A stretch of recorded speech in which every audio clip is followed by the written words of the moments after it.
সবাইকে প্রীতি ও শুভেচ্ছা জানাচ্ছি। আজকে একটি গুরুত্বপূর্ণ বিষয় নিয়ে আলোচনা করার জন্য আসলাম। সেটি হচ্ছে সম্প্রতি বাংলাদেশের নরসিংদী জেলার ছোট্ট শহরে একটি মাদ্রাসায় একটি শিশু নির্যাতনের ঘটনা ঘটেছে। ঘটনাটি এমন যে একটি শিশু সে ইতোমধ্যেই হাফিজিয়া পাশ করেছে। বর্তমানে সে নরসিংদীর ওই মাদ্রাসাতে পড়াশোনা আবার ভর্তি হয়েছে। সেখানে বাচ্চাটি গোসল করতে চায়নি, তাই দুজন শিক্ষকে মিলে তাকে পিটিয়েছে। একজন ওই ছেলেটিকে পা চেপে ধরে আছে বা শরীর চেপে ধরে আছে, আর একজন শিক্ষক তাকে বেত দিয়ে লাঠি দিয়ে পেটাচ্ছে। এই ভিডিওটি দেখার পর যে কোনো বিবেকবান মানুষের বিবেক নড়ে উঠবে, তাদের বুকটা হু হু করে উঠবে। আমি যখন ভিডিওটি দেখেছি সত্যিকার অর্থেই আমার নিজেরও প্রচণ্ড খারাপ লেগেছে, এজন্যই ভিডিওটি করা।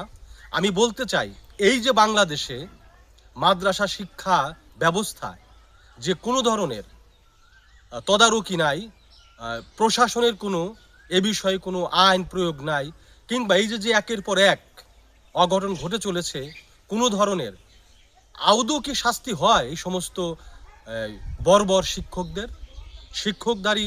এগুলো তো এক ধরনের হন্তারক, খুনি। কারণ আপনারা দেখবেন যে বিভিন্ন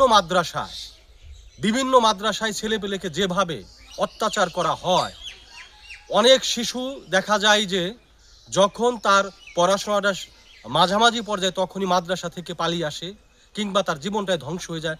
এমন অনেক ঘটনা ঘটে, অনেক শিশু এই পেটানোর ফলে মৃত্যুবরণ করে। তাহলে কি এই দেশের যে সাধারণ জনগণ, যারা ধর্মভীরু, যারা না বুঝে মাদ্রাসায় ছাত্রছাত্রী ছেলেকে ভর্তি করে, সন্তানকে ভর্তি করে, তারা না হয় বুঝে না, কিন্তু যারা এই দেশের প্রশাসনের সাথে জড়িত, আইনের সাথে জড়িত, আমাদের রাষ্ট্র ব্যবস্থা যারা জড়িত, সরকারের সাথে যুক্ত, তারা কি এই বিষয়গুলো পদক্ষেপ নেবে না? আমরা যারা সচেতন জনগোষ্ঠী আছি, তারা হয়তো কেউ কিছু প্রতিবাদ করছি, ফেসবুকে লিখছি, ইউটিউবে বলছি, পত্রিকায় বলছি, কলামে বলছি, কিন্তু কোনো ধরনের কি প্রয়োগ হচ্ছে? এদের বিরুদ্ধে কোনো ব্যবস্থা গ্রহণ করা হয়? তাই আমি বিনীতভাবে এবং জোরালোভাবে আবেদন জানাবো বাংলাদেশ সরকারের প্রতি এবং শিক্ষা ব্যবস্থা, শিক্ষা মন্ত্রণালয়ের প্রতি, যেন এই মাদ্রাসা শিক্ষা ব্যবস্থায় এই নজরদারি রাখা হয় এবং এই সমস্ত অপকর্ম, যারা শিক্ষক নামদারি, যারা শিশুদের নির্যাতন করে, যেমন শারীরিক নির্যাতন করে, পিটায়, সেই সঙ্গে কিন্তু বলাৎকারের ঘটনাও কিন্তু অনেক ঘটে, আমরা পত্র পত্রিকায় বিভিন্ন গণমাধ্যমে দেখি।